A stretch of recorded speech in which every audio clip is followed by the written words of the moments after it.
You look like you wandered into the wrong place, kid. You don't belong here. Sergeant Delphine Parcher's voice carried across the training field. The trainees heard it. A few laughed, the sound sharp, brief, dying quickly against the open space. Mac Werden didn't move. He stood exactly where he was and took it without flinching, without lowering his eyes, without giving Parcher a single thing. What Sergeant Parcher did not know was that he had just picked the one man in the roster who was a third-degree black belt in karate and had spent years learning discipline more than anything else. Before continuing, comment where in the world you are watching from, and make sure to subscribe, because tomorrow's story is one you can't miss. The mirror didn't lie. Mac Werden stood in front of it at 5 in the morning, buttoning his white undershirt with slow, deliberate fingers. The bedroom light was harsh and bright. Every crease in his face was visible, every line around his eyes. He looked at himself the way a man looks at something he has been building for a long time. Not with pride, exactly. With readiness. Behind him, on the shelf above the dresser, 3 national championship plaques caught the light. Gold lettering. His name, over and over. He didn't look at them. He already knew what they said. He pulled on his pants, tucked in his undershirt, and stood straight. The man in the mirror looked like he meant business. Mac had wanted to be a police officer since he was 12 years old. Not because the job was glamorous. Not because he grew up watching cop shows on television. He wanted it because of one specific Tuesday afternoon in October, 16 years ago, when his father, Jonathan Werden, a man who wore a suit to the grocery store, who carried a leather briefcase and argued cases in federal court, was pulled over on Meridian Avenue and treated like a criminal. Mac had been in the back seat. He remembered his father's hands, flat on the steering wheel, completely still, knuckles visible. Jonathan hadn't said a word out of line, hadn't raised his voice, hadn't done anything except exist in the wrong car on the wrong street at the wrong time. And the officer had spoken to him like he was nothing. That was the day Mac understood something. Not that the system was broken. His father had been telling him that for years. What he understood, sitting in that back seat at 12 years old, was that broken things could be fixed. But only if someone was willing to get inside them. He turned off the bedroom light. Jonathan was in the kitchen doorway when Mac came down the stairs, coffee in one hand, the other hand hanging loose at his side the way it always did when he was holding something back. Jonathan Werden was 58 years old and had spent 30 of those years fighting in courtrooms for people who had been chewed up by the very institutions that were supposed to protect them. He knew exactly what his son was walking into. "You eat anything?" Jonathan asked. "I'll grab something after." Jonathan nodded slowly. He looked at Mac the way Mac had looked at the mirror, like he was calculating something. Then he said quietly, "You know what they'll see when you walk in that door." Mac picked up his keys from the counter. "I know what I'll see when I walk out." Jonathan didn't argue. That was the thing about Jonathan Werden. He knew when a man had already made up his mind. He just watched his son go, coffee warm between both hands now, standing in the kitchen doorway until the front door closed. The drive took 22 minutes. Mac kept both hands on the wheel and the radio off. The city moved past the windows in early morning gray, storefronts with their gates still down, streetlights still on, a delivery truck idling outside a convenience store. Everything quiet and unhurried. Mac drove like he did most things, deliberately, without wasted motion. Precinct 9's Academy Annex sat at the end of a long block on the east side. It was a squat, brick building, old and institutional, with narrow windows and a parking lot that needed repaving.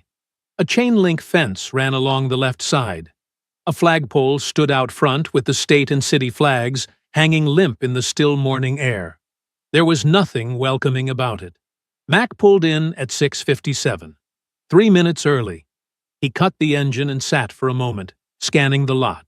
There were already 8 or 9 cars.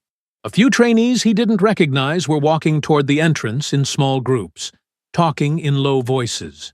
They wore the standard-issue training uniform, plain white t-shirts and dark navy shorts, the fabric stiff and new-looking against the morning light. It was the same kit waiting on Mac's kitchen chair when he'd packed his bag the night before. He was the only black man he could see. He noticed it the way you notice weather. Not with surprise, exactly. Just acknowledgement. A data point that told him what he already knew about where he was and what was waiting. Mac got out of the car. He straightened himself, picked up his folder of paperwork from the passenger seat, and walked toward the entrance with his head level and his pace steady. The door was heavy. It swung shut behind him with a sound like a verdict. The field was already bright when the trainees assembled, the morning sun cutting hard across the open ground and throwing long shadows off the tree line at the far edge. 11 of them stood in a loose line along the near side of the field, most of them stiff with the particular nervousness of a first morning. All of them in matching white, shirts already showing the heat at the collar. Dark shorts uniform down the line. A few looked over when Mac crossed the field to take his place. A couple looked away quickly. He found his spot in the line. He stood straight. He waited. Sergeant Delphine Parcher came around the corner of the annex building like a man who had somewhere more important to be and was doing them a favor by stopping. He was a compact man, not tall, not particularly built, but he moved like someone who had never once been told to wait. 54 years old, with a face that looked like it had been left out in bad weather, creased, reddish, permanently set into something between a squint and a sneer. His uniform was pressed within an inch of its life, the full navy blues of a department sergeant, badge polished to a hard gleam in the morning sun, radio clipped at the shoulder, boots mirror clean against the pale dirt of the field. He looked like a man who used the uniform as a weapon before he opened his mouth. He didn't say good morning. He walked the line slowly, hands clasped behind his back, scanning each trainee from head to foot, the way a man inspects something he already expects to be disappointing. He stopped at the first trainee, a kid of about 22 with slightly scuffed shoes, and stared at the shoes for a full 5 seconds without speaking. The kid's face went red. Around them, the open field offered nowhere to look and no cover to stand behind. Everything was visible out here. That was the point. "You shine those with a dirty sock," Parcher said. Nobody laughed. Nobody breathed. He kept moving. A grunt at the next trainee. A dismissive headshake at the one after that. He was performing, and everyone in the line knew it, and no one was going to say so. The tree line stood still at the edge of the field. The sun climbed and did not care. Then he reached Mac. He stopped. The silence stretched out, more exposed somehow, in the open air than it would have been between 4 walls. Parcher looked Mac up and down once, slowly, like he was reading the back of a cereal box. Then he looked down at his clipboard and dragged his finger along the roster until he found the name. His finger stopped. Worden! He let the name sit in the morning air for a moment. Then he looked up, and there was something in his eyes that wasn't confusion or curiosity. It was a decision. "You look like you wandered onto the wrong field, son. Community center's about 2 blocks north." Laughter broke out immediately. Sharp, quick laughter from Brick Hamilton, a thick-necked trainee at the far end of the line, and 2 others close to him. Out here, it had nowhere to go. It just hung in the open air and faded. Not everyone laughed. Most of the line stayed still, eyes forward. The particular blankness of people who want no part of what they're watching, but won't say so either. Mac didn't move. He kept his posture exactly where it was, back straight, chin level. Eyes on the middle distance, fixed on the tree line at the far edge of the field, steady and unchanged, the way he intended to be. He let the laughter run its course, and when it died out into the morning quiet, he said, without any heat in his voice at all, "I appreciate the concern, Sergeant, but I checked the address twice." The laughter stopped. Parcher's expression didn't change, not exactly, but something behind his eyes shifted. He'd expected embarrassment. He'd expected the flinch, the dropped shoulders, the red face, the mumbled apology. That was the reaction men like Parcher built their whole game around. Out here on the open ground with the sun overhead and nowhere to hide, that flinch was supposed to be inevitable. Mac had given him nothing, just a calm, clear sentence and steady eye contact. Parcher stared at him for one more second. Then he moved on down the line. But his eyes came back to Mac twice before he finished the roster. Mac noticed both times. The morning session was classroom work. Protocols, department regulations, a 40-minute lecture on use of force policy that Parcher delivered like a man who found his own material exhausting. Mac took notes. He stayed focused. The afternoon was different. They moved outside. The training field behind the annex building was wide and flat, bordered on three sides by a dense tree line that stood dark green and still against a sky that had opened up into full, aggressive blue. The sun was high and direct, no clouds, no relief, and it hit the pale dirt and scrubbed grass of the field with the particular force of a day that intended to be brutal. The air smelled of dry earth and cut pine from the tree line. It was the kind of afternoon that made everything feel overexposed. The trainees assembled in a loose formation along the near edge of the field. Their white T-shirts caught the sun immediately, already showing sweat at the collar and between the shoulder blades on the trainees who had been moving around setting up equipment. Parcher stood at the center of the field in his full Navy uniform, badge glinting in the direct light, not a button undone, looking entirely unmoved by the heat. His radio crackled once and went quiet. He silenced it without looking down. He called out equipment assignments from his clipboard, turning slowly as he spoke so his voice carried to the far ends of the formation. Trainees received their gear. When he reached Mac, he assigned him the heaviest sandbag pack in the pile, nearly 15 pounds more than the standard issue. He did it without looking up from the clipboard, without explanation.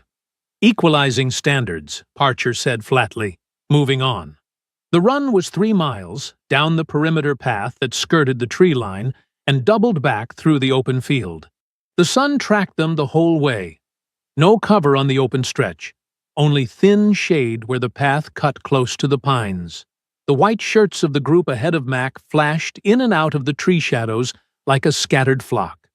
Mac ran at a steady pace with the extra weight and finished in the top third of the group, shirt dark with sweat down the spine and across both shoulders, breathing hard but controlled. Parcher clocked the time, wrote something on his board, and said nothing. Then he added a 4th mile, only for Mac, framed as a conditioning variance, and stood at the edge of the field with a stopwatch and his arms folded, watching from beneath the peak of his uniform cap, badge catching the afternoon sun at intervals as he shifted his weight. Mac ran the 4th mile. He didn't complain. He didn't look at Parcher when he crossed the finish line. He just slowed to a walk, controlled his breathing, and rejoined the group. The day ended at 6. Trainees gathered their gear and filed out through the narrow hallway toward the parking lot. Mac was near the back of the group, moving at an easy pace. He heard the footsteps behind him a half-second before it happened. Brick Hamilton hit him with a hard shoulder check as he passed.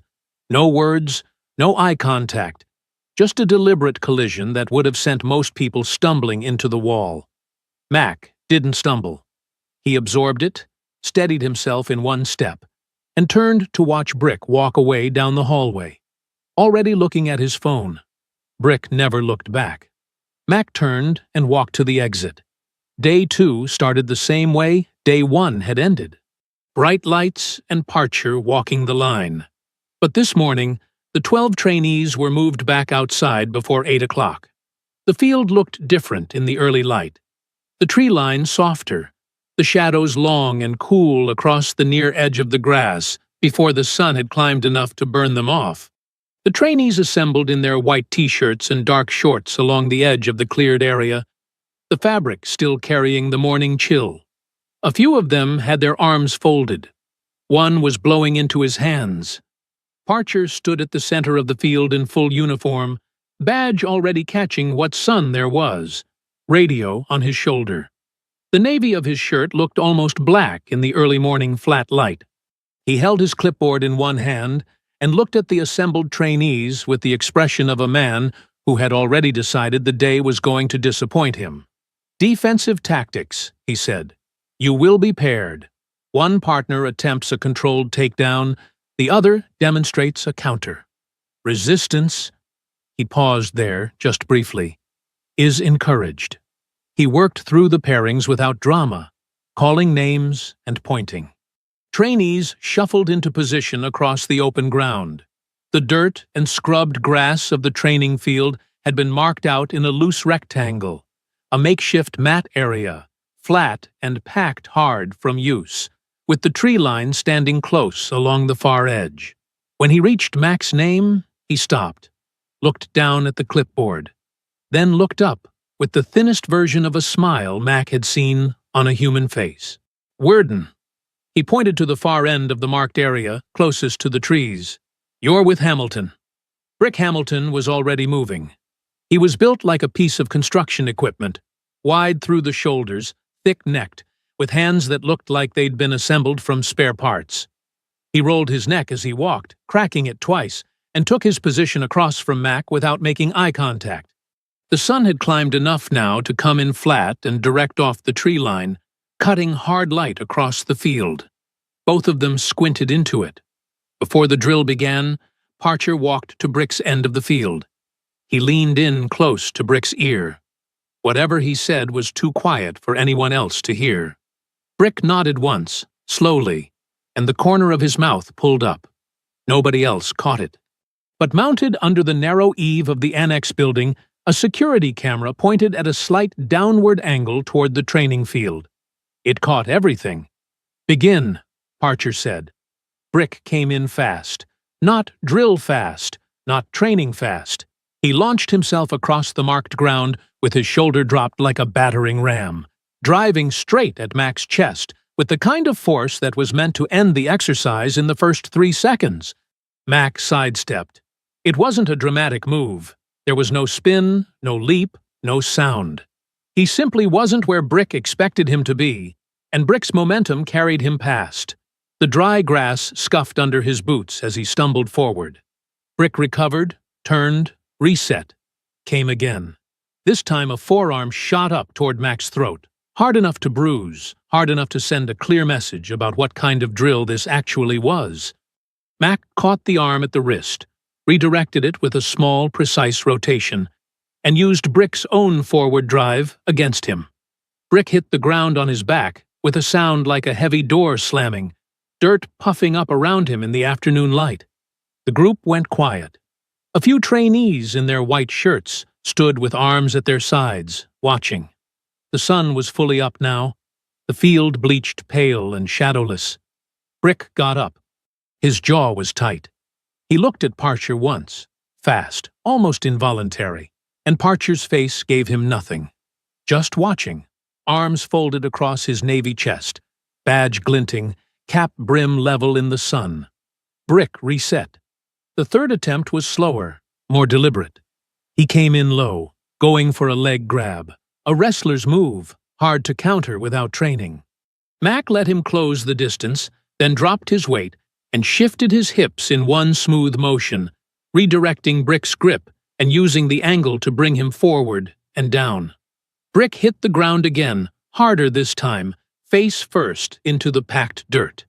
He lay there for a moment. The field was absolutely silent. No shuffling feet. No clipboard scratching. The tree line stood motionless at the far edge. The only sound was the distant drone of a passing car somewhere behind the building. And then, nothing. Brick pushed himself up slowly, one arm at a time. There was a red mark spreading across his left cheekbone, where it had met the ground. He got to his feet and stood there, breathing through his nose, a streak of pale dirt across the front of his white t-shirt. Mac stood in the center of the field. His breathing was even. His undershirt was damp across the shoulders, from the sun, from the run, from the same effort that had bent every other man in the group. But he hadn't raised his voice, hadn't thrown a single aggressive move, hadn't done anything except be exactly where Brick wasn't, and use the energy that came at him to answer itself. 16 years of training. Every early morning, every competition, every hour on the mat. It had all lived quietly inside him, waiting for a moment exactly like this one. He turned and looked directly at Parche. "I believe the drill is complete, Sergeant." Parcher didn't move. His arms were still folded, badge steady in the afternoon light. His face was still controlled. But something behind his eyes had shifted. The same shift Mac had noticed yesterday. Only deeper now. More deliberate. This was no longer casual cruelty. This was a man making a decision. Around them, 11 trainees stood in their white shirts, without speaking. Danica Opstal, third from the left, stared at Mac with wide eyes and said nothing. Nobody said anything. Somewhere in the tree line, a single bird called once, sharply, and went quiet. That night, the light in Parcher's office burned late. He sat behind his desk with a blank incident report form on the surface in front of him and a coffee going cold at his elbow. The room was small and cluttered. Filing cabinets along one wall, a framed commendation from 2009 hanging slightly crooked above the door, stacks of training binders on every flat surface. He'd been in this office for 8 years. It looked like a man who had stopped trying to impress anyone a long time ago. He picked up his pen. He wrote slowly and carefully, the way a man writes when he knows the words matter. Not a rant, not a complaint fired off in anger. Something precise, something that would hold up. He had done this before. The phrasing came to him without much effort, like a recipe he had memorized years ago and never needed to look up again. Trainee Warden, Mac. Unauthorized and excessive use of force during controlled defensive tactics exercise. Training partner sustained injury. Conduct inconsistent with Academy standards. Recommend immediate suspension pending review. He read it back once. Then he signed it. Mac arrived at the Academy at 6:54 the next morning, day 3, 3 minutes earlier than the day before. A junior administrator named Filson was waiting for him outside the entrance. Young, maybe 25, with the look of someone who had drawn the short straw and knew it. He was holding a manila folder and standing just far enough from the door that it was clear he didn't want to be seen doing what he was about to do. "Mr. Warden," Filson cleared his throat, "I need to speak with you before you go inside." Mac stopped. He looked at the folder. He looked at Filson. "There's been a complaint filed regarding yesterday's training exercise." Filson opened the folder and stared at it rather than at Mac. "Pending an incident review, you've been suspended from the training rotation. With pay. Effective immediately." The words landed flat in the cold morning air. Mac didn't raise his voice. He didn't argue. He asked one question. "Who filed the complaint?" Filson hesitated just long enough to answer the question without answering it. "The review process will—" "I understand," Mac said. He didn't go inside. There was nothing inside for him anymore. Not today. Filson walked him. Though walked with him was more accurate, the man couldn't look him in the eye. Back to the parking lot. The door to the building opened once during the walk, and 3 trainees spilled out, cutting off when they saw what was happening. Danica Opstal was among them. He stopped at the top of the steps and watched Mac reach his car. He watched the longest. Mac sat in the driver's seat with the engine off. He didn't call his father. Not yet. He pulled the copy of the complaint Filson had handed him from the folder and read it in full, slowly, in the morning quiet of the parking lot. It was clean. That was the first thing he noticed. No anger in the language, no exaggeration. Just the kind of measured institutional wording that looks, to someone who doesn't know better, like objectivity. Brick Hamilton was referenced only as training partner. Parcher's pre-drill instruction to Brick, that quiet lean-in that the whole field had registered and nobody had spoken about, was absent entirely. Mac's measured, controlled response was described as an unprovoked escalation. He read it a second time. Then he looked at the top right corner of the form, the case reference number. It was a string of letters and digits that looked like noise to most people. To Mac, something about it snagged. He pulled out his phone and opened the department's public incident registry, a database his father had shown him years ago, used primarily for civil litigation research.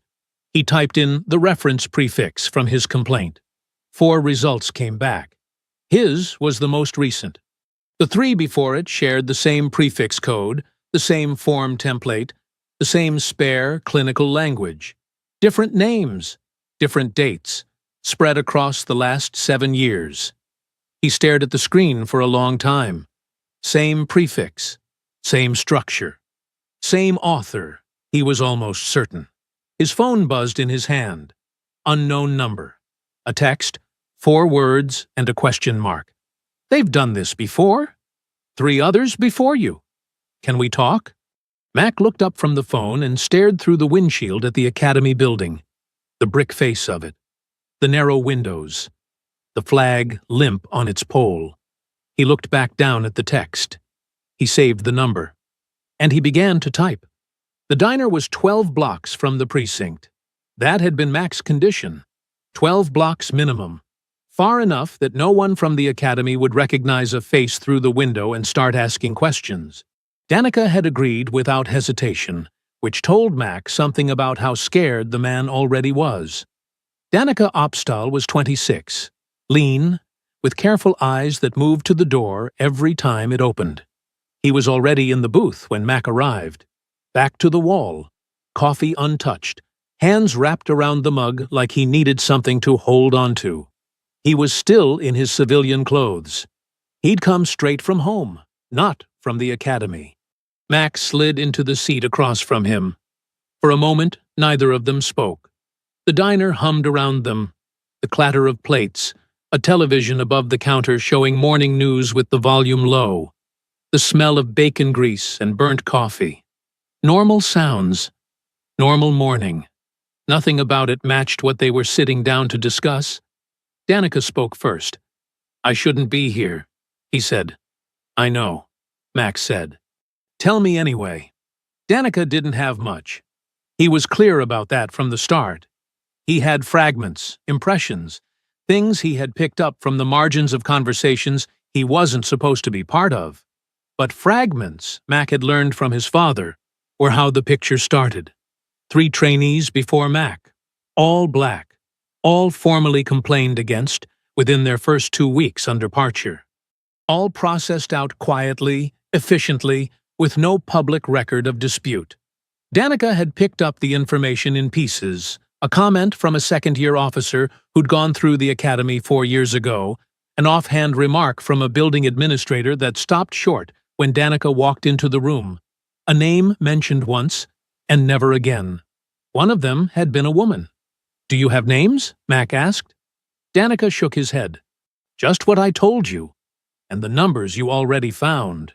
Mac nodded. That was enough for now. He left Danica to his untouched coffee, paid for both of them at the counter, and drove home. He called his father that evening. Jonathan picked up on the second ring, which meant he'd been waiting for it. Mac read the case reference numbers slowly and clearly, the way his father had taught him to relay information. No editorializing, no interpretation, just the facts in order. Jonathan listened without interrupting. When Mac finished, there was a brief silence that wasn't emptiness. It was the sound of a mind already working. "Give me until tomorrow morning," Jonathan said. Jonathan called back at 7:42 the next morning. Mac was at the kitchen table with a notepad and a pen already in front of him. He'd been up since 6. "I cross-referenced the prefix codes through the civil filing registry and the department's public complaint archive," Jonathan said. His voice had the particular quality it got when he was delivering findings. Measured, precise, no wasted words. 3 prior complaints. Same form template. Same reference structure. Filed over a 7-year span. Names, Mac said. Ryden Oliver. Filed 6 years ago. Processed out within 3 weeks. Last known address puts him out of state. No current contact information in any database I can access. A pause. Trevor Flaherty. 4 years ago. He's local. Listed address on the east side. Phone number attached to the record. Mac wrote both names. And the third? Kyla Delzer. 2.5 years ago. Another pause. Slightly longer this time. Mac, she fought it. Hired an attorney. The complaint record has a response filing attached. A formal dispute. It went nowhere, but she tried. Mac wrote her name. He underlined it once, without thinking about it. That's 3 documented cases, he said. Same sergeant. Same complaint structure. Same outcome. In 7 years, Jonathan said. And those are only the ones that made it into a filing system I can access. There may be more that were handled before any paperwork was generated. Max stared at the 3 names on his notepad. Ryden Oliver, Trevor Flaherty, Kyla Delzer. Real people. Real careers. Ended or derailed before they had the chance to begin. And behind each name, the same signature at the bottom of the same kind of form. Dad. He kept his voice even. This wasn't personal. What he did to me. No, Jonathan said. He was quiet for a moment. When he spoke again, his voice was low and deliberate. Mac, these aren't accidents. Parcher built himself a process. Mac looked at the 3 names for a long time after he hung up. Then he picked up his pen and drew a line connecting all of them. Jonathan Worden did not send the complaint by mail. He drove it to the department's HR division himself, parked in the visitor lot, walked through the front entrance with the document in a sealed envelope, and stood at the reception desk until a clerk signed for it and stamped the acknowledgement copy with the date and time. 8:41 in the morning. He kept the stamped copy, folded it into his inside jacket pocket, and drove back to his office. He had been doing this for 30 years. He knew better than to leave a paper trail with gaps in it. 2 days passed. Max spent them at home, suspended and barred from the building, doing what his father had taught him to do with waiting time. He organized. He built a timeline on his kitchen table using index cards and a roll of tape, placing every event in order, every name, every date, every case reference number. He read the department's HR policy manual cover to cover and found 3 separate procedures that Parcher's complaint against him had bypassed without explanation.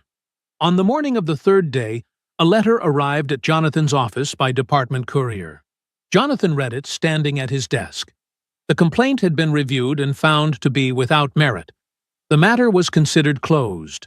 No further action would be taken. He read it again. Then he set it down on his desk and stood very still for a moment.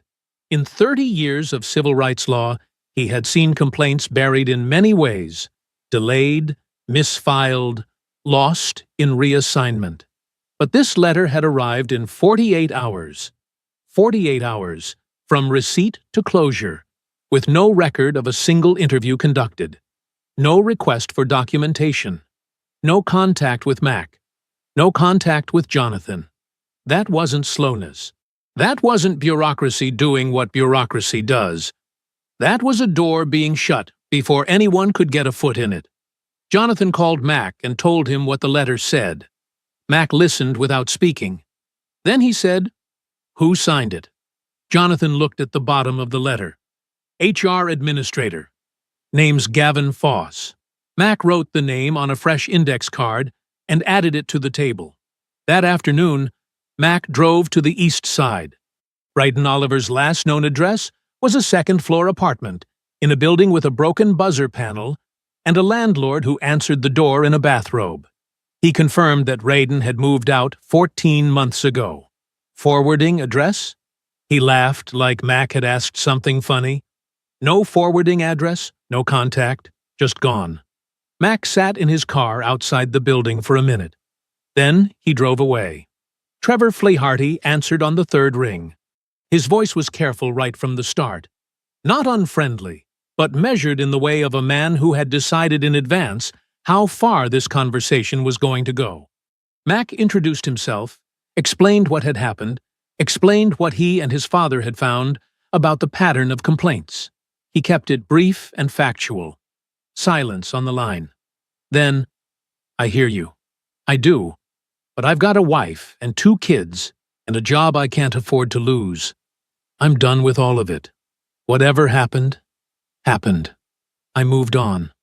"Trevor, I'm not doing this, man." His voice didn't rise. It didn't need to. The exhaustion in it said everything. "I'm sorry about what they did to you. I really am. But I can't go back there. I can't." The line went quiet. "Okay," Max said. "I understand." He meant it. That was the hardest part. He actually meant it. Trevor Flaherty had every reason in the world to say no, and no obligation to say yes, and being angry at a man for protecting his family was not something Mac was willing to do. But the silence after he hung up sat in the car with him for a long time. He dialed Kyla Delzer last. It rang 4 times. He was preparing for voicemail when she picked up. "Yes?" Cautious. A woman who didn't recognize the number and wasn't pretending otherwise. Mac told her his name, told her what precinct, told her what Parcher had done and what his father had found. The line went quiet. Not the silence of someone who didn't care. The silence of someone who cared very much and was deciding something important. When she spoke, her voice was steady and clear. "Tell me what you need." Mac set his phone down on the kitchen table. In front of him, the notepad with the 3 names sat under the index card timeline he'd been building for 2 days. He looked at the names for a moment. Then he picked up his pen and circled Kyla's name. Jonathan Weirden's law office was on the 4th floor of a building that smelled like old wood and legal paper. It was a serious room. Dark bookshelves floor to ceiling, a wide desk that had seen 30 years of hard cases, 2 chairs across from it that had held a lot of people at the worst moments of their lives. Mac had grown up coming to this office. To him, it felt like a place where the truth was taken seriously. Kyla Delzer arrived 15 minutes early. She was 34, with close-cropped natural hair and the kind of posture that came from years of military discipline. Back straight, shoulders level, chin up. She wore a dark jacket and carried nothing but her phone and her keys. She took the chair closest to the wall, with her back to the bookshelf and a clear line of sight to the door, and she sat with her hands folded in her lap and waited. Mac noticed the chair she'd chosen. He understood it. He sat across from her. Jonathan took his place behind the desk. For a moment, the 3 of them just looked at each other. The quiet before something heavy gets put on the table. Then Kyla said, "How bad did they get you?" Mac told her. All of it, in order. The first day. Parcher's comment in the line, the drill on the training field, Brick, the complaint, the suspension, the buried HR filing, the letter signed by Gavin Foss that had come back in 48 hours without a single interview. Kyla listened without moving. When he finished, she was quiet for a moment. Then she said, "Same. Almost exactly the same." She had been 29 when she entered the academy. Former Army medic, 2 deployments, an honorable discharge, and a criminal justice degree she'd earned online while still in service. She had wanted to be a detective, specifically a crimes against persons detective, the kind who worked cases nobody else wanted to touch. She had a plan. She had been working toward it for 6 years before she walked through the doors of Precinct 9's Academy Annex. Parcher had started on day 1. The same way. The comment in the line. The dismissal dressed up as a joke. The laughter from the people around him. She hadn't flinched either, which she now understood was what made her a target. 2 weeks in, during a firearms training exercise, Parcher filed a complaint stating that Kyla had discharged her training weapon in an unsafe manner, endangering the officers around her. 3 other trainees had been standing within 10 feet of her when it supposedly happened. Not one of them said it was true. I talked to 2 of them afterward, Kyla said. Both of them told me privately that nothing happened, that I had followed every protocol exactly right. Both of them also told me they wouldn't put it in writing. She paused. I didn't blame them then. I don't blame them now. Parcher had 8 years in that building. They had 2 weeks. She fought the complaint for 8 months. She hired an attorney with money she had saved over 2 years. She filed a formal dispute, submitted her own documentation, requested the testimony of the officers who had been present. Every request was either delayed or denied. The union's representative met with her once, in a conference room on the 2nd floor of the precinct. He was a heavy-set man with a friendly handshake who smiled all the way through the meeting. At the end of it, he leaned back in his chair and said, almost gently, "The union supports its officers. You're not an officer yet." That was it. No appeal, no hearing, no accountability. 8 months of fighting, and that was the sentence she got. 4 words. Kyla finished speaking and sat very still. She wasn't crying. She was past that. But the anger in her face was so old and so settled that it had become something else, something harder and more permanent than anger. Mac had not moved during any of it. His phone buzzed on the edge of the desk. He glanced at it. Danica, texting from inside the academy. He read the message, and his jaw tightened. He turned the phone so Kyla could read the screen. Danica's text said that Parcher had spent the morning on the training field telling the remaining trainees, out there in the full sun, in their white shirts and dark shorts, while he stood in his pressed uniform with his arms folded, that Mac had assaulted Brick without provocation, and that the department was taking action to protect the training program from people like him. It also said that Brick was walking around the facility with visible bruises on his forearm. Kyla read the message. She looked up. "They're building the story they need," she said quietly. Mac held her gaze. "Then we build ours first." The call came into Jonathan Worden's office on a Tuesday afternoon. His assistant put it through with a single note. "Journalist, says it's about Precinct 9. And Jonathan picked up the receiver the way he picked up every unexpected call. Carefully, with nothing in his voice that wasn't deliberate. "Mr. Worden." The voice on the other end was clear and direct. No warm-up, no small talk. "My name is Pammy Oliver. I'm an investigative journalist with the Regional Observer. I've been tracking Sergeant Delphin Parcher for 14 months. I think we need to talk." Jonathan sat forward in his chair. "Oliver," he said slowly. "Raiden is my brother," she said. "Yes." Pammy came to the office the following morning. She was compact, sharp-eyed, and moved like someone who was always slightly ahead of the conversation she was in. She carried a laptop bag and an accordion folder thick with printed documents, and she set both on Jonathan's desk without being asked. Mac sat to one side, saying little, watching her work. She had started following Parcher's trail 8 months after Raiden was processed out of the academy, when Raiden finally told her, in pieces, what had actually happened. She hadn't gone to print immediately. She was too careful for that. Instead, she had spent 14 months building, collecting public records, cross-referencing complaint filings, identifying patterns, tracking the demographics of every trainee who had entered Parcher's program and failed to complete it. The numbers were not subtle. In 8 years of running the training program, Parcher had filed formal complaints against 9 trainees. 7 of them were black. All 7 were processed out. The 2 white trainees who received complaints, both for documented, witnessed infractions, had been given remediation plans and completed the program. 7-0. Mac looked at the number on Pammy's printed spreadsheet for a long time. "I have Mac's case," she told Jonathan. "I have the complaint, the suspension timeline, the 48-hour HR closure. I have Kyla Delzer. She agreed to be named. And I have the demographic breakdown going back 8 years." She paused. "What I don't have is someone on the inside." someone who can speak to what they personally witnessed. Jonathan looked at Mac. Mac thought about Danica, still inside the building, still showing up every morning, texting from an unknown number because he was afraid to use his own. He thought about what it would cost Danica to go on record.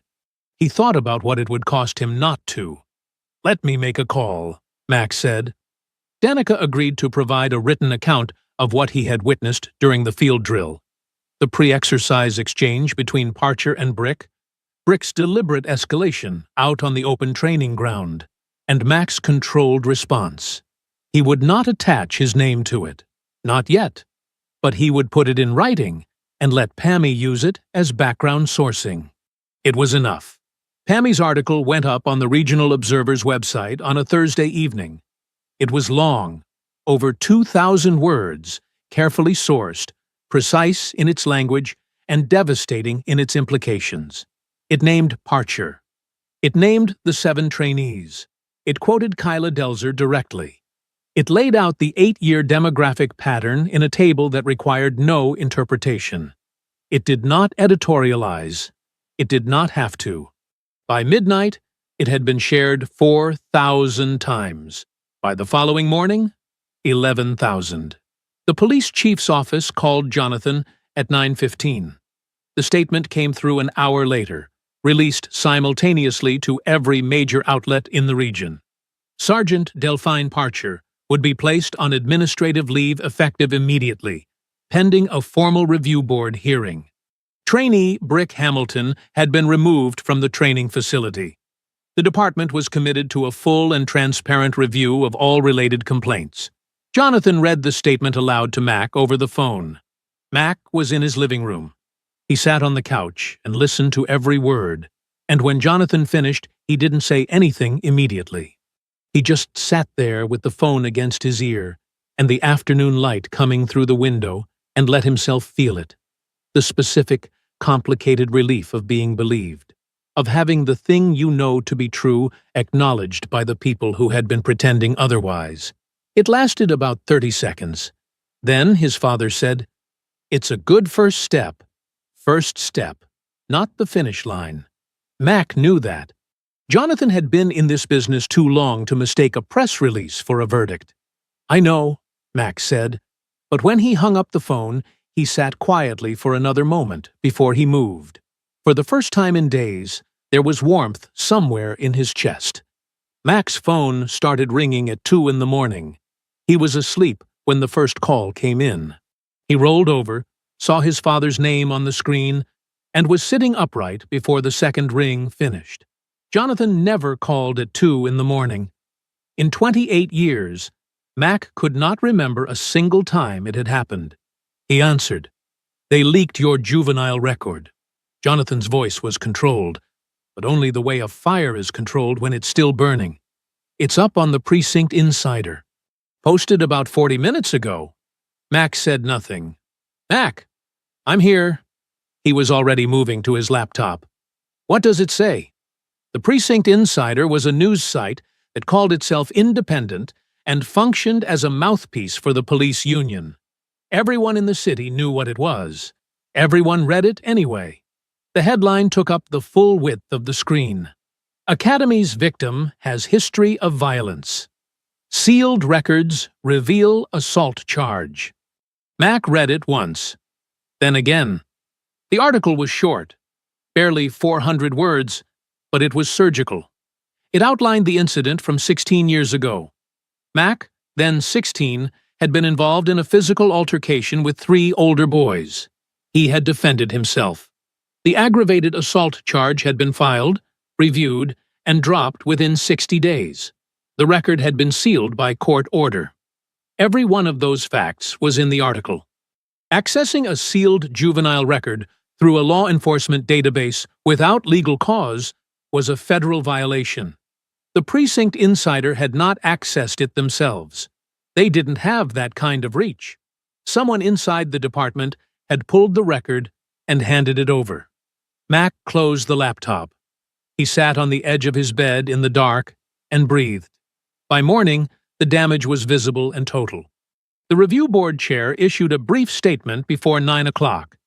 Given the emergence of new information and the current media environment, the hearing scheduled for the following 48 hours would be postponed indefinitely. No new date was provided. Jonathan called Pammy Oliver's editor directly. The conversation was short. The editor, citing pressure from two of the paper's largest advertisers, both of whom had documented ties to the police union, had made a decision overnight. Pammy's article was being pulled from the site pending what the editor called independent verification. The article that had been shared 11,000 times was gone by 10 in the morning, replaced with a gray placeholder box and a single line about editorial review. Pammy called Mac herself, furious and apologizing at the same time. He told her it wasn't her fault. He meant it, but the words felt thin in his mouth. The chief's office released a new statement at noon. It was 3 sentences long. It affirmed Parcher's 22 years of exemplary service to the department. It expressed confidence in the integrity of the training program. It said nothing about the review board postponement. 22 years of exemplary service. Mac read those 4 words 3 times. Kyla Delzer stopped answering texts that afternoon. Mac sent 2. Neither delivered. He didn't push. He understood. When the wall pushes back this hard, people who have already been hurt by it once don't stay in the open. Kyla had a life, a career she had rebuilt from nothing after Parcher dismantled her first one. He couldn't ask her to stand in front of a moving vehicle twice. Trevor Flaherty's number was disconnected. Whether he'd changed it recently or months ago, Mac had no way of knowing. Danica sent a single text at 3 in the afternoon from his unknown number. 2 words and a period. "I'm sorry." Mac set his phone face down on the kitchen table and left it there. He was still sitting at that table when his father arrived at 6, without calling ahead, with 2 cups of coffee from the place on Meridian that Mac had liked since he was a kid. Jonathan set one in front of him and sat down across from him and didn't try to smooth anything over. "They committed a federal crime to stop you," Jonathan said. "Accessing a sealed juvenile record without cause. That's not a policy violation. That's a criminal act. I know. Which means they're scared." Mac wrapped both hands around the coffee cup. The warmth of it moved into his palms. Outside the kitchen window, the evening had gone fully dark. "Doesn't feel that way right now," he said. "No," Jonathan said. He didn't pretend otherwise. "It doesn't." They sat together in the quiet kitchen for a long time, the notepad with the 3 names still on the table between them, and neither of them said anything more. Jonathan was back at 7 the next morning. Mac hadn't slept much. He'd been up since 5, sitting at the same kitchen table with the same notepad, running the same loop through his head. The leak, the postponed hearing, the pulled article, the chief's statement. 22 years of exemplary service. He had the whole thing memorized now, every piece of it. The way you memorize something that keeps you awake. When Jonathan knocked, Mac was already at the door. His father came in carrying his leather briefcase, moving with a different quality than he'd carried the night before. Last night Jonathan had come as a father, steady, present, not pretending the damage wasn't real. This morning he came as an attorney.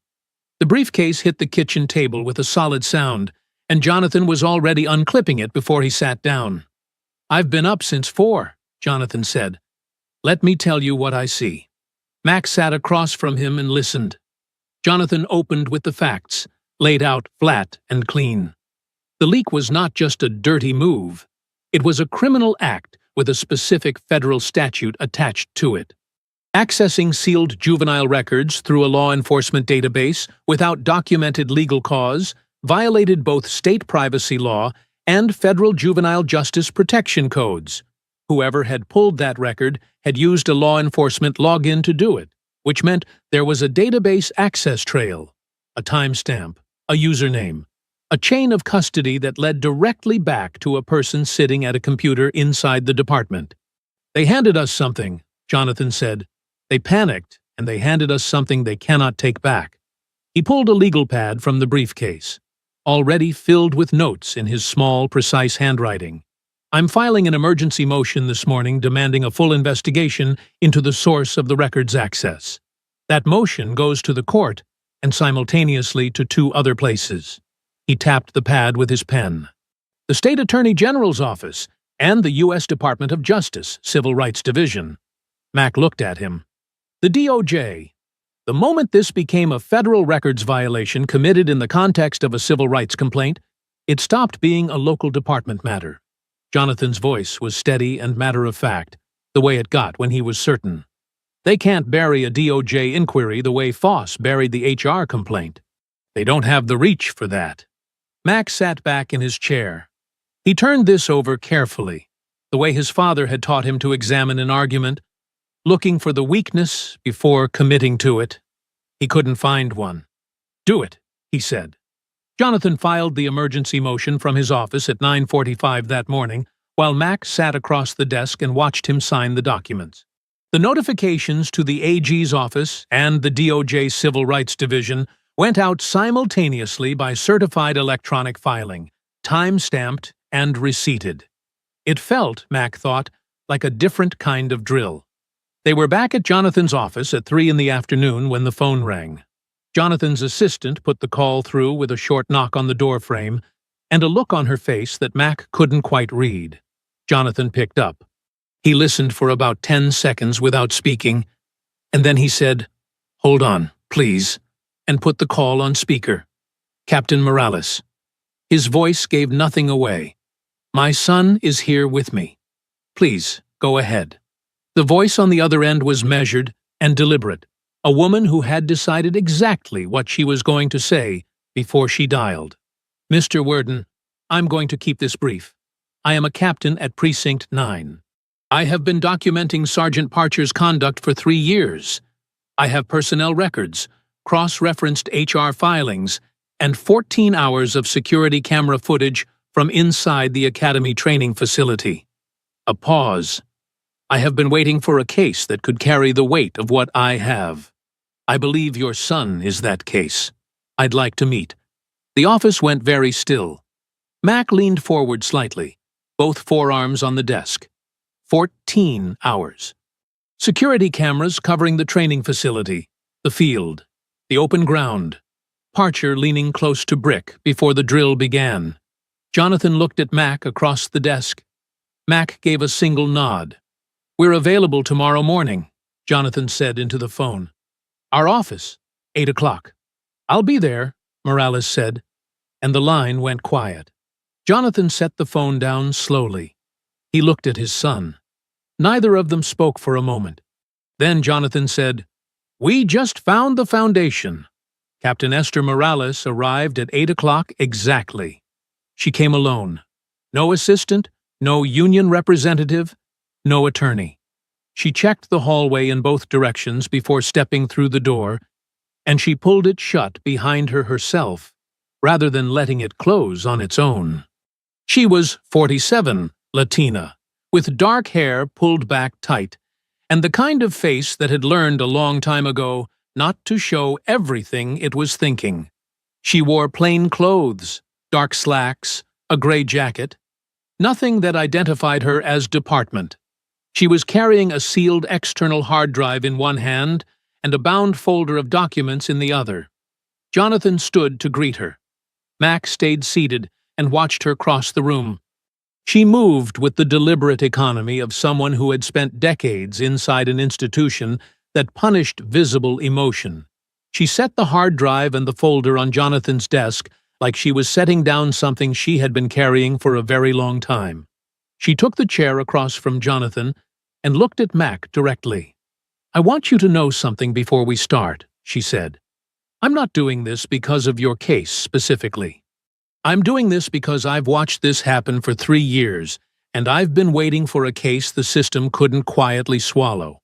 Yours is the one." Mac held her gaze. "I understand." "Good," she said, and she opened the folder. Morales started with the cameras.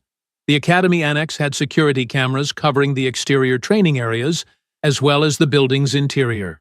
The camera mounted beneath the rear eave, the one angled out over the training field, had been positioned primarily to monitor the equipment shed and the near section of the perimeter fence. What Parcher had never verified was its horizontal sweep. The camera's field of view extended across the full width of the drill area at a slight diagonal. It captured the field, the formation, the tree line at the far edge. It had captured everything. Morales opened the hard drive on Jonathan's laptop. The footage was clear and time-stamped. She navigated to the file without hesitation. She had watched it enough times to know exactly where it lived. The training field appeared on screen. The trainees in their white shirts and dark shorts, assembled in the morning sun. The tree line behind them dark and still. Then Parcher, in his full Navy uniform, moving across the frame toward Brick Hamilton before the drill began, his badge catching the light. He leaned in close. 2 seconds, maybe 3, and his mouth moved. Brick nodded once. The corner of Brick's mouth pulled up. Then Parcher stepped back and called the drill to begin. Nobody in the room spoke. Mac watched the screen. He watched himself on the footage, the controlled movement on the packed dirt field, the redirections, Brick hitting the ground 3 times while dust puffed up around them, and Parcher stood with his arms folded and the tree line framed the whole scene behind him. He watched himself stand in the center of the field at the end of it, uniform barely disturbed. He watched Parcher's jaw tighten in the high summer light. He had lived through that moment once already. Watching it from the outside was something different entirely. Jonathan leaned forward. "The pre-drill instruction is audible?" "No," Morales said. "The camera doesn't carry sound, but lip readers aren't necessary." She pointed at the screen. The instruction, the nod, Hamilton's response, and then what follows. The footage tells the story without a single word of audio. She closed the video and opened the folder. The documents were 3 years of careful, methodical work. Morales had cross-referenced every formal complaint filed through the Academy training program against the HR administrator who processed them. The name appeared on every single Parcher-related filing: Gavin Foss. The same name on Mac's buried HR complaint. The same name on the letter that had come back in 48 hours without a single interview. Morales had gone further. She had obtained the department's social club registry, a voluntary internal document listing officer participation in departmental recreational groups. Parcher and Foss were both listed as members of the Weekend Golf League.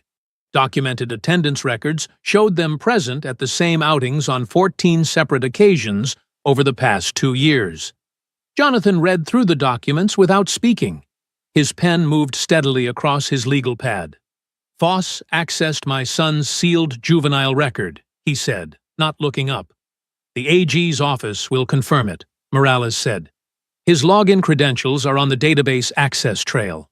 It's already there. They just need to pull it." Jonathan set his pen down. He looked at the hard drive sitting on his desk. Then he looked at Morales. "This ends Parcher," he said. Morales looked back at him without blinking. "It ends more than Parcher," she said. The clip was 12 seconds long. Pammy Oliver posted it from her personal journalism page the morning after Morales's meeting at the law office. No article attached, just the clip, a timestamp, and a single line of caption: "Security footage from outside Precinct 9's Academy training facility. Sergeant Delphin Parcher. Moments before the drill.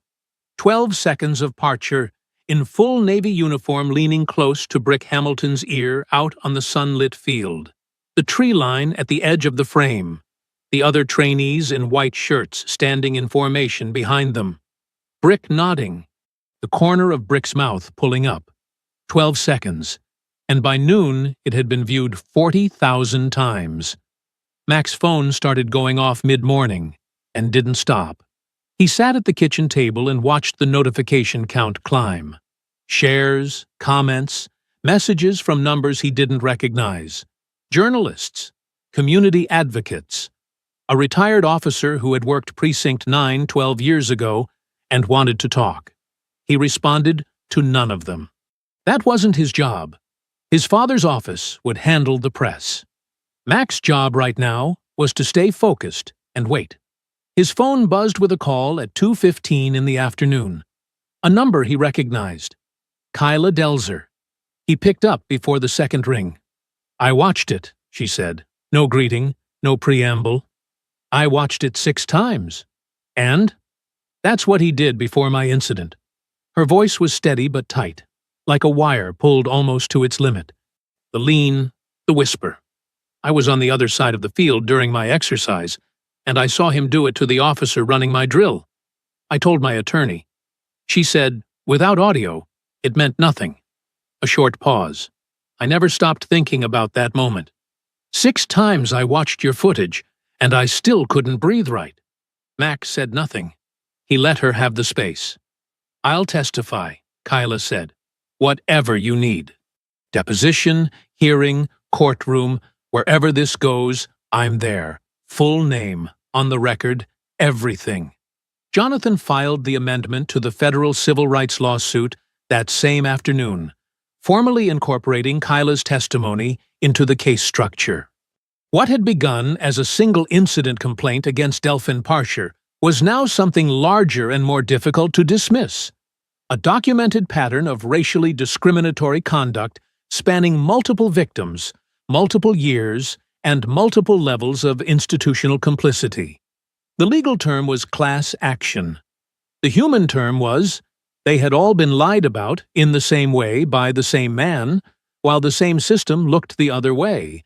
Danica Opstal submitted his written statement that evening, still without his name attached, but detailed, chronological, and corroborating every element of Mac's account of the drill.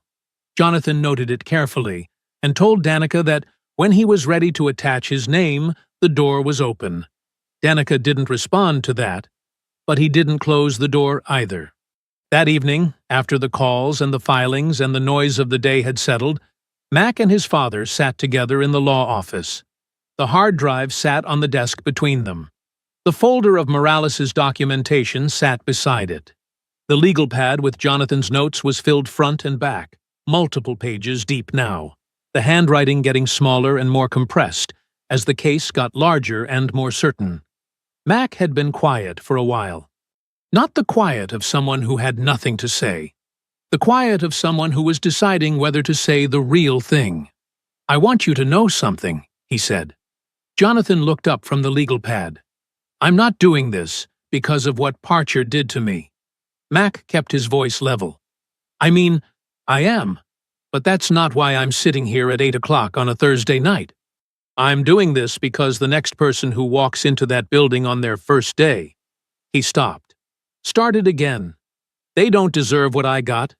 They don't deserve what Kyla got. Or Ryden. Or Trevor." He paused. "I got lucky. I had you. Most people don't have a Jonathan Worden waiting at home to run case reference numbers at 7 in the morning. Most people just get processed out and disappear." Jonathan was quiet for a long moment. He set his pen down on the legal pad. He looked at his son across the desk. This man he had raised, who had walked into the worst version of the machine he had spent his whole life fighting, and come out the other side still standing, still clear-eyed, still talking about other people. "That," Jonathan said slowly, "is exactly why I became a lawyer." The office was quiet around them. Evening light had gone from gold to gray outside the windows. The hard drive sat between them like a verdict that had already been rendered, just waiting on the paperwork. Mac looked at his father. For the first time since day one, he felt the ground beneath him as solid. The federal building on Court Street was nothing like the precinct. It was clean and tall and indifferent to everyone who walked through it. Marble floors, fluorescent lighting, security desks staffed by people who had seen everything and reacted to nothing. Mac and Jonathan arrived 40 minutes early and sat in the corridor outside the hearing room in wooden chairs that had probably held 1,000 people carrying 1,000 different kinds of trouble. Mac sat straight, hands folded, eyes forward. 3 weeks had passed since Morales's meeting at the law office. 3 weeks of depositions, filings, document requests, and the slow, grinding preparation that Jonathan had always described as building a wall one brick at a time. Mac had spent most of it waiting. Waiting was, he had decided, the hardest part of the whole thing. Harder than day one. Harder than the complaint.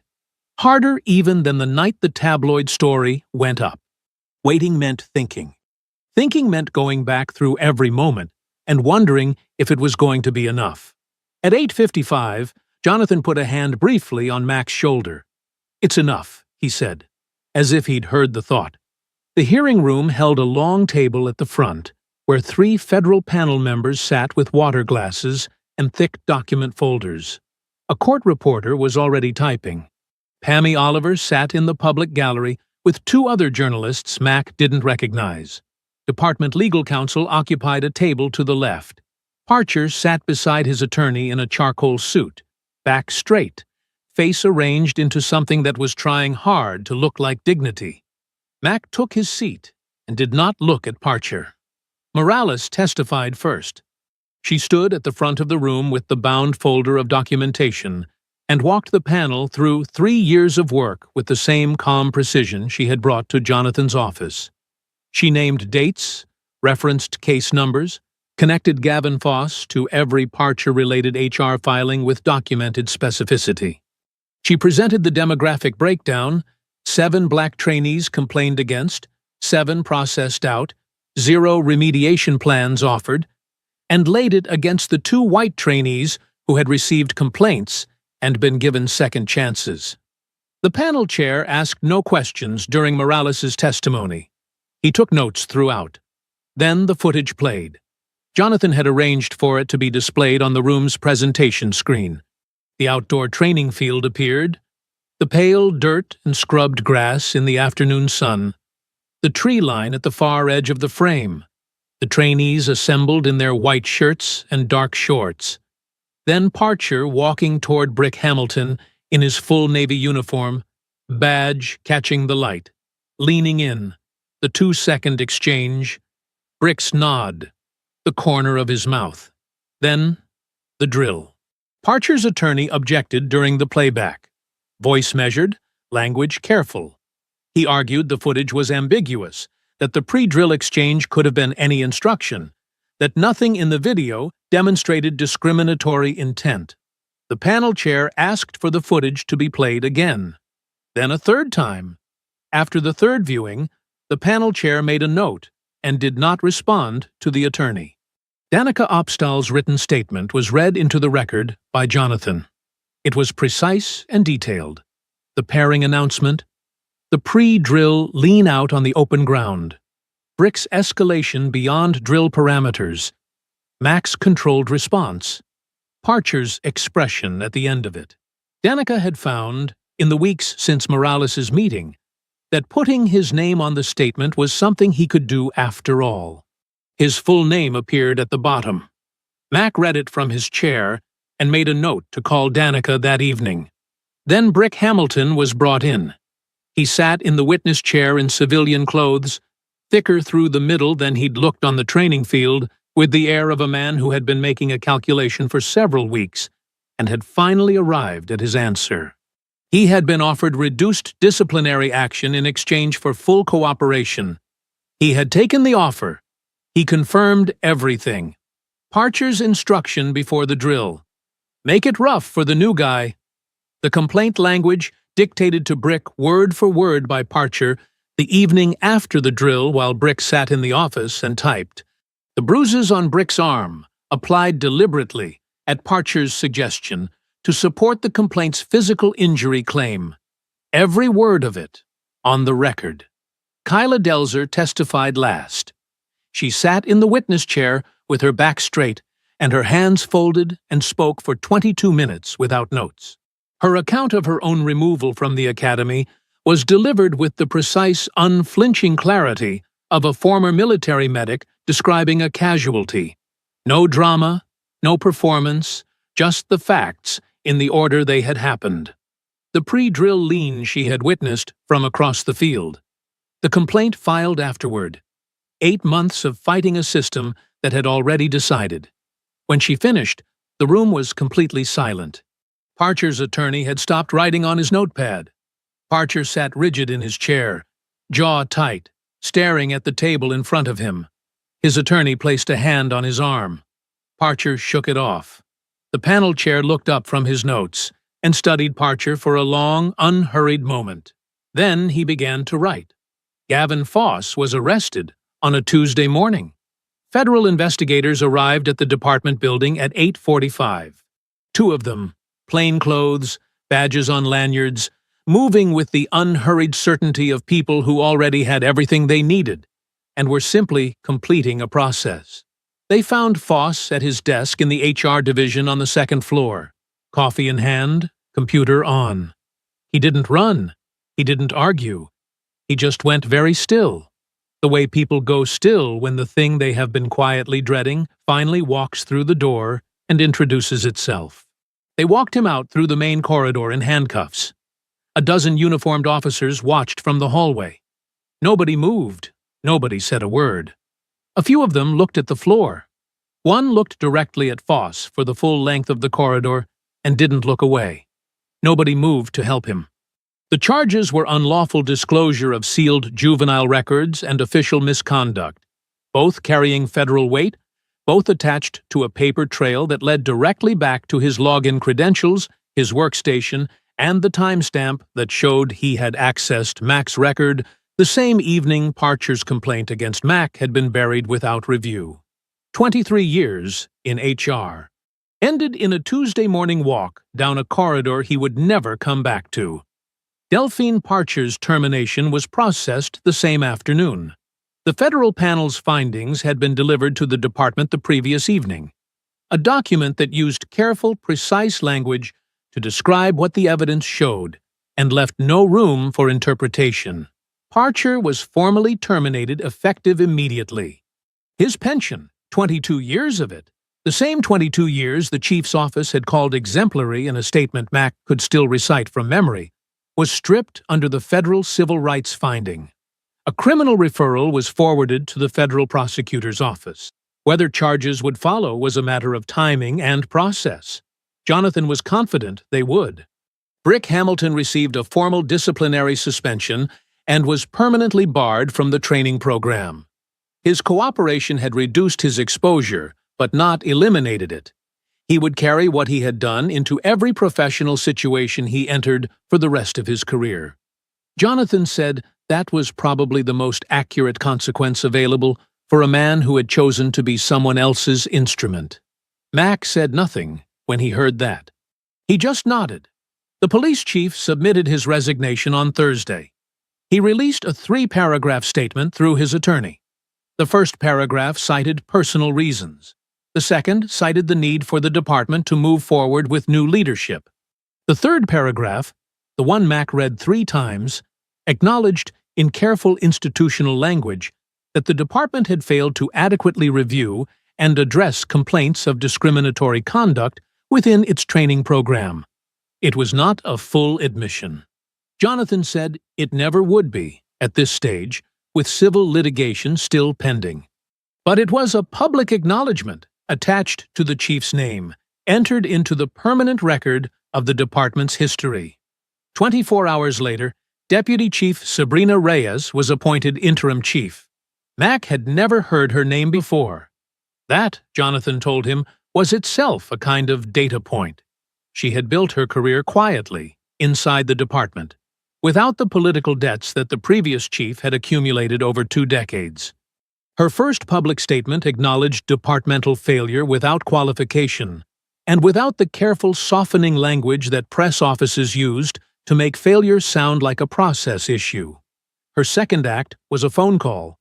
Mac was in the kitchen when it came through. Late afternoon, the light going amber through the window, the notepad with the 3 names still on the table because he hadn't moved it.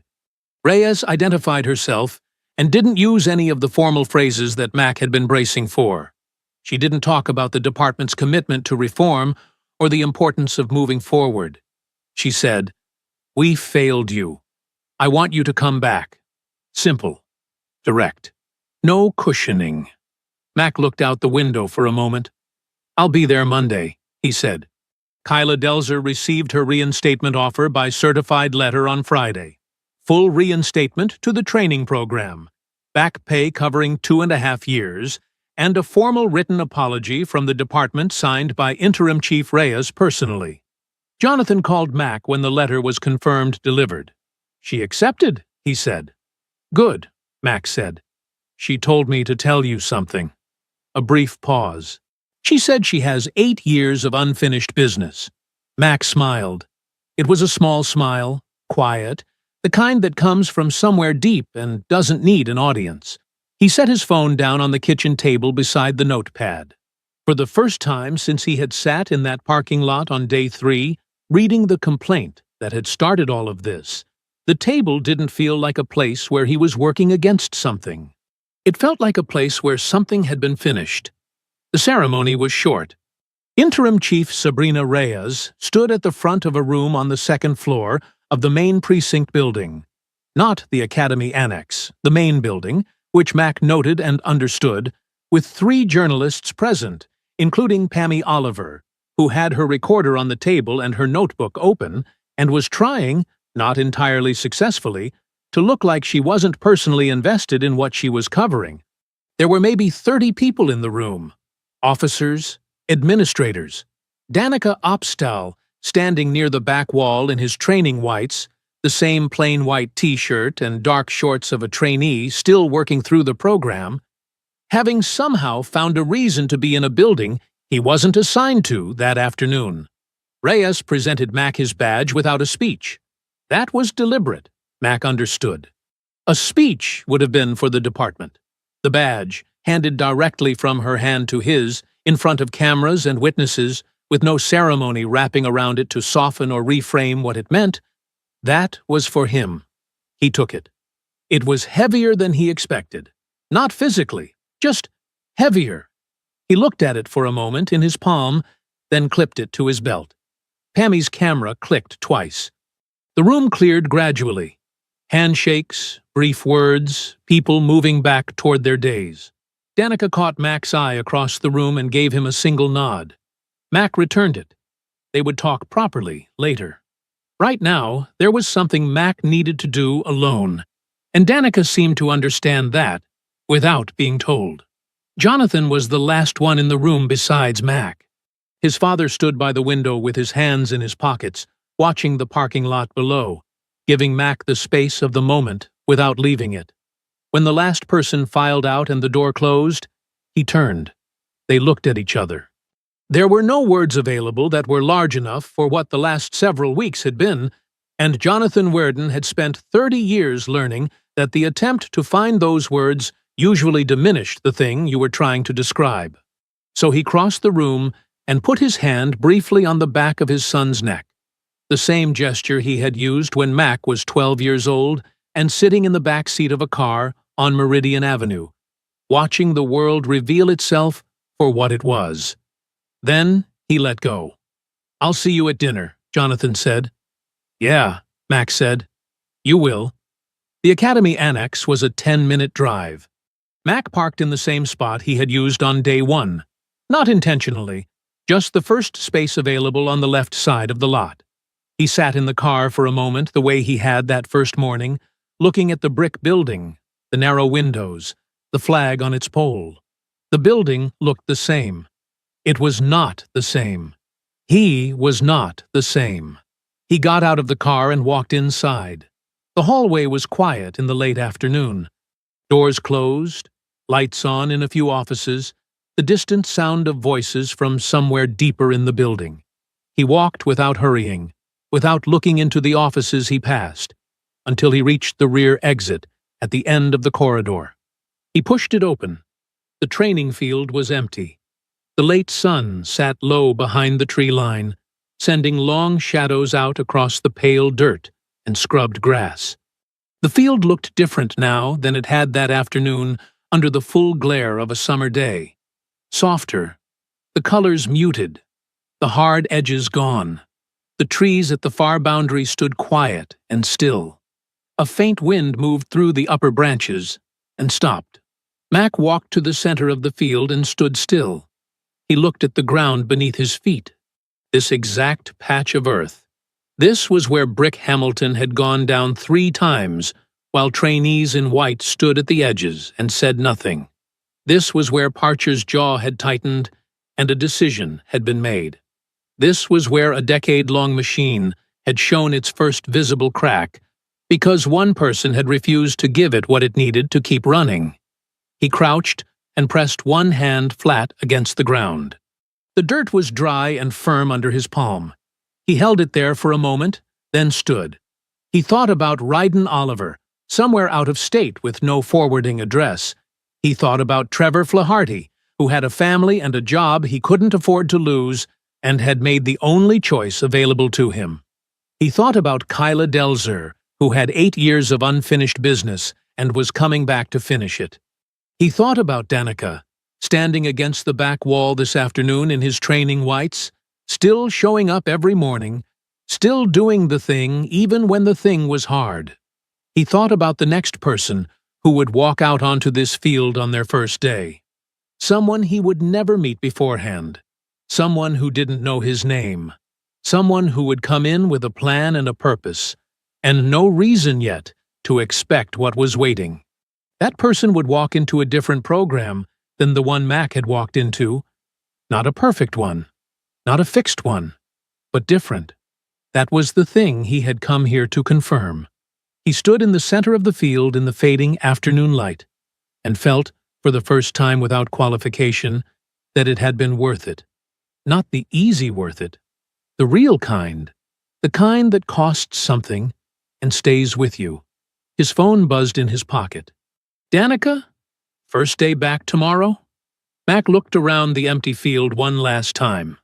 The long shadows, the still tree line, the pale dust where the ground had been packed smooth by years of people doing hard things. He typed back. First day. He walked to the door, pushed it open, and stepped into the corridor. Behind him, the door swung shut. Ahead of him, the hallway stretched forward, bright and open. Mac Werden walked toward it. If you enjoyed the story, leave a like to support my channel and subscribe so that you do not miss out on the next one. On the screen, I have picked 2 special stories just for you. Have a wonderful day.